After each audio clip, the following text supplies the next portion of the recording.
Hello everyone. आज कुछ revenue and criminal के कुछ बाकी के क्वेश्चन हम डिस्कस करेंगे। तो जो सबसे पहला क्वेश्चन है, it is about criminal conspiracy और उसकी पनिशमेंट। ये क्वेश्चन 10 मार्क्स में पूछा गया था, तो it is really very important to confine our matter to 10 marks. तो simple, what is conspiracy? It is a plan जो कि group of people made by a group of people. अब वो ऐसा एक्ट करने के लिए विच इज़ इलीगल।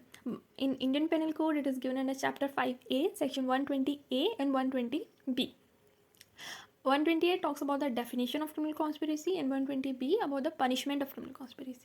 अब अकॉर्डिंग टू बियरेक इसकी डेफिनेशन क्या है क्रिमिनल कॉन्स्पिरेसी की? जब दो या दो से ज़्यादा पर्सन किसी भी एक्ट को करने या करवाने के लिए एग्री करते हैं और वो एक्ट कैसा है, इलीगल है, या तो फिर अगर वो लीगल है तो उसको इलीगल मीन्स से करते हैं। This is known as criminal conspiracy according to बियरेक में जो डेफिनेशन गिवन है वो ये कहती है। अब इसका एक illustration I have included, then the essential ingredients and then the case important case laws काफ़ी हैं, बट क्योंकि 10 मार्क्स में पूछा गया तो मैं कुछ इंपॉर्टेंट केस लॉस इसमें इंक्लूड करूँगी। पहला जो केस लॉस है, it is about state of Tamil Nadu versus Nalini, 1999 का केस है, which is also known as Rajiv Gandhi assassination case. इसमें ये हुआ था कि अगर 4 लोग एक कॉन्स्पिरेसी कर रहे हैं, उनमें से एक जो है उनके साथ सिर्फ उठ बैठ रहा है, यानी उसका मीटिंग ऑफ माइंड नहीं हो रहा है, तो जो एक जो पर्सन है उसको उस क्रिमिनल कॉन्स्पिरेसी का पार्ट नहीं माना जाएगा। Another important cases of Bhimdhar Pradhan versus the state of Orissa, 1956 का केस है, जिसमें ये हेल्ड हुआ था कि it is sufficient to prove कि 2 और more than 2 person were actually involve in the criminal conspiracy. यानी कि अगर कोई एक भी अगर उस ग्रुप में से पकड़ा जाता है तो वो he will be held punishable under section 120B। 120B के अंदर वो क्या होगा, पनिशेबल होगा अगर उनमें से एक भी पकड़ा जाता है, but it is sufficient to prove that वो उसमें 2 और मोर थे। Punishment given under section 120B of Indian penal code, और जो पनिशमेंट होती है depends upon the nature of the offence. Next question is explain attempt to murder, 10 marks का question है। तो section 307 deals with the offence related to attempt to murder.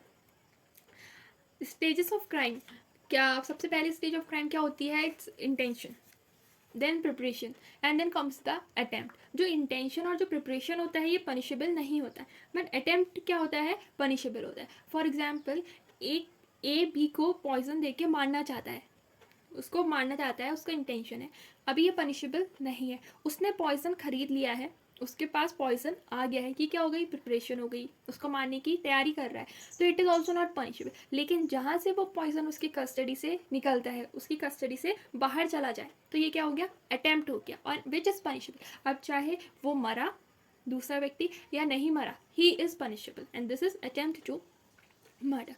तो उसके बारे में गिवन है, then illustration, then it's essential ingredients.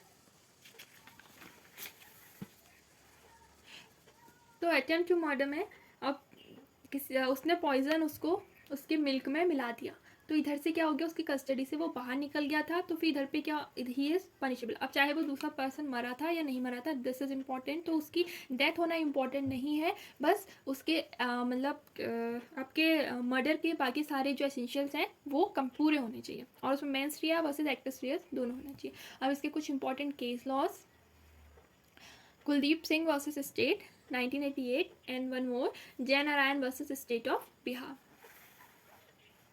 The next question is about harboring offender. Explain. Harboring offender ये भी 10 मार्क्स में पूछा गया था। 212 of Indian penal code deals with harbouring offender. 212 के बारे में बताया गया है। फिर उसकी पनिशमेंट,